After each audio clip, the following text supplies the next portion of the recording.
بسم اللہ الرحمن الرحیم۔ معزز حاضرین، اس وقت پورا ملک انتہائی دکھ اور کیفیت کے ماحول میں ہے۔ سیلاب اور شدید بارشوں نے جو ہے وہ تباہی پھیلائی ہوئی ہے، اور پہلے مرحلے میں حکومت نے، نجی اداروں نے، سوشل ورکرز نے جو ہے وہ انسانی جانوں کو بچانے کے لیے انہیں ریسکیو کیا نشیبی علاقوں سے اور ان کو اوپر بلند جگہوں پر لے کر آئے۔ دوسرے مرحلے میں جو ہے ان کے مال مویشی، سامان اور اس طرح کی جو چیزیں تھیں ان کو ریسکیو کیا گیا۔ اور اب تیسرا جو مرحلہ ہے اس میں جو گم شدہ افراد ہیں ان کی تلاش جاری ہے، اور جن کے بارے میں کنفرم ہے کہ وہ ہمارے جو وسیب کے واسی ہیں جو ہے وہ ڈوب گئے ہیں، تو ان کی جو میتیں ہیں ان کی تلاش بھی جو ہے وہ جاری ہے۔ تو اس دکھ کے ماحول میں، اس پریشانی کے عالم میں آج میں نے کچھ پوسٹیں دیکھی ہیں سوشل میڈیا پر، اور وہ دیکھ کر مجھے بڑا افسوس ہوا ہے، اور میں اس پہ تھوڑی بات کرنا چاہتا ہوں۔ بات یہ ہے کہ سیلاب یقینی طور پر جو ہے وہ پنجاب کے اندر، جو جنوبی پنجاب کے علاقے ہیں، جو ہمارے سرائکی بیلٹ ہے، وسیب کا جو علاقہ ہے وہاں پر آیا ہے۔ اس کے علاوہ بلوچستان سارا ہی تقریباً سیلاب کی نظر ہے۔ سندھ کے اندر بڑی شدید تباہی ہے۔ کراچی کے اندر جو ہے وہ اربن ایریاز کے اندر بھی اچھا خاصا جو ہے وہ نقصان ہوا ہے۔ اس دکھ کی گھڑی میں، اس پریشانی کے عالم میں جب ہر بندہ پریشان ہے، ہمارے کچھ جو عقل سے عاری دوست ہیں وہ یہاں پر بھی تعصب اور لسانی جو ہے نا ایک نفرت، اس سے باز نہیں آ رہے۔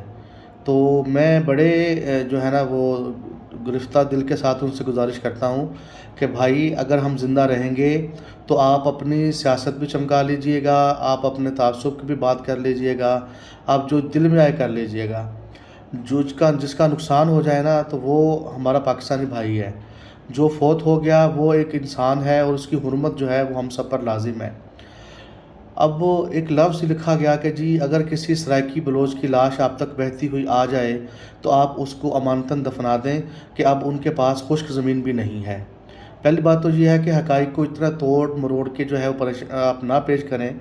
اس وقت ٹھیک ہے سیلاب کی صورتحال ہے اور ان کا ریسکیو کا کام بھی ہو رہا ہے، لیکن ایسے حالات نہیں ہے کہ لاشیں دفن کرنے کے لیے جگہ نہیں ہے، اور اس کے اوپر آپ تڑکا لگاتے ہیں جی کہ سرائکی بلوچ، اس کے بعد آپ کہتے ہیں سرائکی وسیب اور سرائکی جو ہے وہ اس طرح سے۔ تو یہ ساری ہماری زبانیں ہیں، سرائکی، پنجابی، اردو، پختون، براہوی، پٹوہاری، سندھی، لیکن اس وقت جو ہے وہ آپ اگر تعصب سے ہٹ جائیں اور ایک پاکستانی قوم بن جائیں تو یار اس میں کیا مذائقہ ہے۔ اور اگر آپ ایک چیز کو غور کریں کہ اس ریلیف کے کام میں، مثلا کہ میں نے ایک بات پہلے بھی کہی تھی کہ اس وقت سب سے زیادہ جو ریلیف کا کام ہے وہ اس ملک کے شاعر اور ادیب کر رہے ہیں، کہ کراچی سے لے کر پشاور تک اور لاہور سے لے کر پنڈی تک جتنے بھی لوگ ہیں ہمارے، میں نام اگر لینا بھی چاہوں تو فریحہ نقوی ہیں، ملتان سے صباحت ہیں، افراہیم ہیں، تہذیب حافی ہیں، بہاولپور کے لوگ ہیں، یعنی ہر جگہ سے لوگ جو ہیں، اور ان میں کوئی یہ نہیں دیکھ رہا کہ میری مادری زبان کیا ہے۔ ہر بندہ صرف یہ سوچ رہا ہے کہ یار میرا ملک ڈوب رہا ہے، میرے لوگ ڈوب رہے ہیں، میرے اپنے جو ہیں وہ اس وقت پریشانی میں ہیں۔ تو یار جب اپنے پریشانی میں ہیں، جب اپنوں کو دکھ بھی ہے، اپنوں کا دکھوں کا مداوع کرنے کی کوشش بھی کر رہے ہیں، تو واللہ تھوڑی عقل کے جو ہیں وہ ناخن لیں، اور یہ جو تعصب کی بات ہے اس سے ذرا ہٹ جائیں اور ریلیف کا کام کریں، اور دلوں میں وسعت پیدا کریں، دلوں میں وسعت پیدا کریں۔ بہت شکریہ۔